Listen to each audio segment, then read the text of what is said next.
Selamat datang di channel Duta Wacana Indonesia.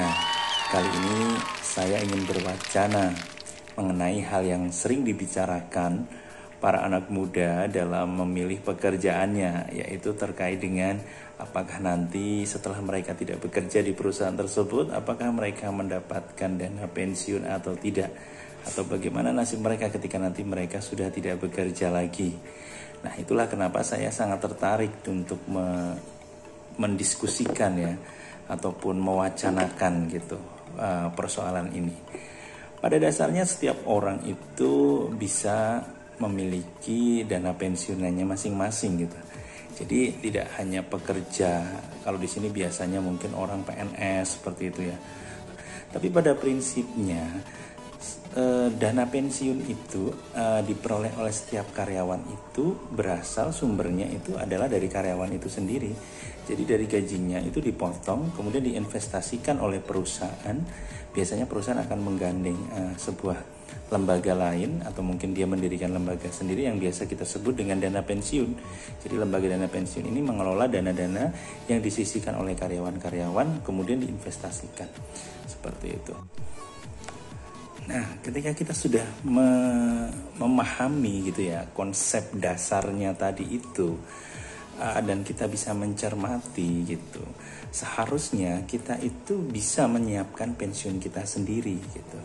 Jadi prinsipnya kita menyisihkan uang penghasilan kita, kemudian kita investasikan, dan investasinya ini yang tentunya nanti bisa kita pilih. Nanti saya akan bahas lagi mungkin di topik selanjutnya gitu ya. Jadi investasinya ini setelah berkembang, itulah yang nanti akan menjadi jaminan kita untuk ketika kita nanti sudah tidak bekerja lagi gitu. Ya memang tidak ada sesuatu yang pasti. Sebetulnya pensiunan seperti itu juga tidak pasti juga, karena ya ketakutan orang-orang gitu yang sudah pasti itu kan kematian ya. Cuman memang masyarakat kita itu selalu menginginkan sesuatu itu berjalan semuanya normal, semuanya pasti. Jadi itulah kenapa saya mewacanakan ini, paling tidak mungkin bisa menghilangkan sedikit ketakutan tentang masa depan yang tidak pasti-pasti itu gitu ya. Nah, selanjutnya saya akan mencoba memberikan sebuah gambaran mengenai bagaimana cara menghitung pengelolaan dana pensiun gitu. Tapi ini cara yang sangat simpel ya. Jadi terkait dengan berapa sih yang harus disisihkan, nanti kita akan dapatnya berapa, atau ini hanya cara ya, gambaran cara saja mengenai nanti untuk lebih detailnya seperti apa, itu tentunya itu ada perhitungan lagi yang mungkin agak lebih rumit gitu. Tetapi mudah-mudahan perhitungan ini nanti bisa memberikan sebuah inspirasi gitu ya buat teman-teman terkait dengan ini loh cara perhitungan untuk mempersiapkan dana pensiun kita gitu. Baik, langsung saja ya, saya buka Excelnya, oke? Baik, ini adalah gambaran simulasi sederhana terkait dengan bagaimana kita mengkalkulasi kebutuhan kita di masa pensiun nanti. Di sini saya menggunakan asumsi saat ini saya berusia 25 tahun, kemudian usia pensiun saya 55 tahun. Nah, jadi saya bekerja selama 30 tahun. Nah, kemudian setelah saya pensiun, harapan hidup saya itu usianya hingga 75 tahun gitu. Jadi saya meninggal di usia 75 tahun. Tapi sekali lagi ini hanya asumsi. Nah, sehingga dari masa pensiun sampai dengan saya meninggal ada rentang waktu 20 tahun. Nah, rentang 20 tahun inilah kita harus memenuhi kebutuhan hidup kita. Tentunya dengan tidak lagi produktif, kita harus mempersiapkan semuanya.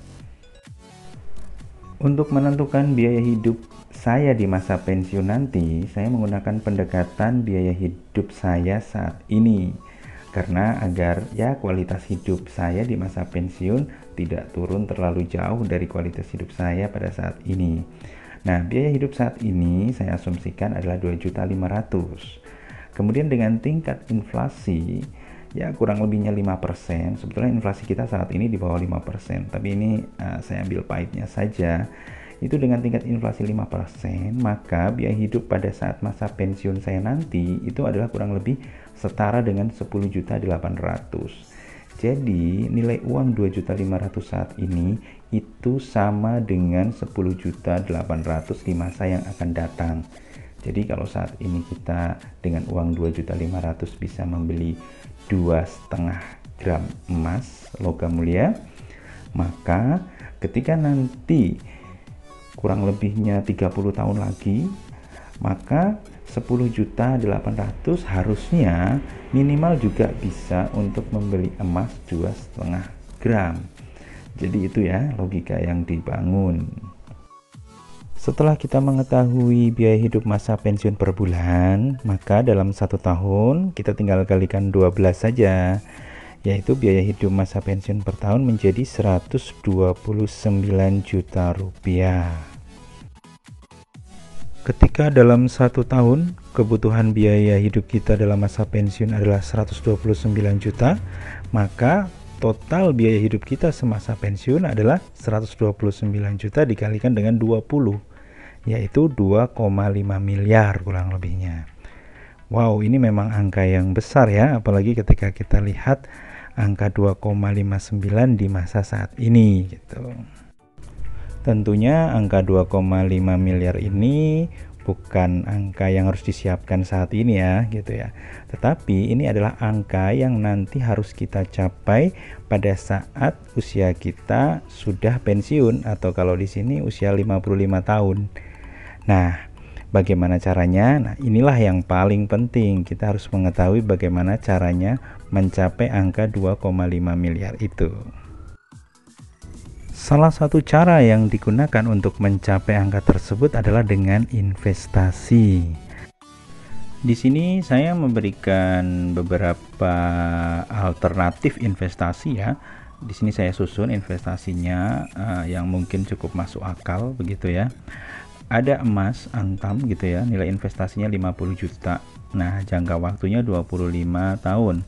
Kenapa saya asumsikan seperti itu? Tadi kan kita mulai bekerja usia 25 tahun sampai dengan masa pensiun itu 30 tahun. Nah, setidaknya ketika dalam waktu 5 tahun ini kita berharap bahwasanya teman-teman bisa mengumpulkan uang sebesar 50 juta selama 5 tahun ya. Sehingga di tahun kelima setelah bekerja bisa melakukan investasi emas sebesar 50 juta. Jika 5 tahun itu 50 juta, maka per tahunnya itu kurang lebihnya 10 juta. Nah, jika 1 tahun 10 juta, maka per bulannya mungkin sekitar 830 ribuan ya. Jadi, di sini kita bisa menyisihkan pendapatan kita itu kurang lebih 830 ribu per bulan itu untuk investasi emas, seperti itu. Selanjutnya di investasi yang kedua saya juga masih emas juga gitu, hanya saja jangka waktu investasinya kita kurangi menjadi 20 tahun. Yang ketiga juga sama menjadi 15 tahun. Yang keempat juga sama menjadi 10 tahun karena waktu kerja kita kan otomatis berkurang. Selain emas, di sini saya memberikan contoh investasi di bidang properti dengan nilai investasi 150 juta selama 15 tahun.